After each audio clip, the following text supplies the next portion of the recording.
জয়গুরু। পরম প্রেমময় ধর্ম সম্পর্কে কি বলেছেন? শ্রী শ্রী ঠাকুরের কাছে ধর্ম ছিল একেবারেই পরিবেশ প্রধান। অন্যকে বাঁচিয়ে নিজে থাকাটাই যে ধর্মের মূলীভূত সত্য, এটাই ঠাকুর বারবার আমাদের বোঝাবার চেষ্টা করেছেন।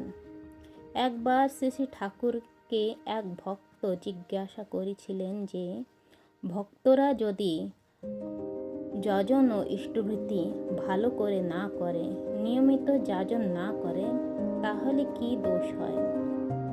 শ্রী শ্রী ঠাকুর তার উত্তরে যে কথা বলেছিলেন তার মধ্যে দিয়েই ধর্মের সার কথা সার্থকভাবে প্রকাশিত হয়েছে।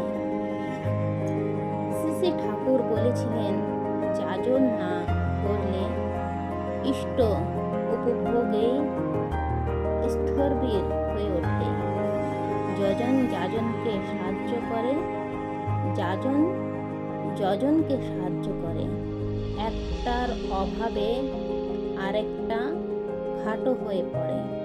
আর যাজনের ভিতর দিয়ে পরিবেশকে যদি ধর্মমুখী করে না তোলো,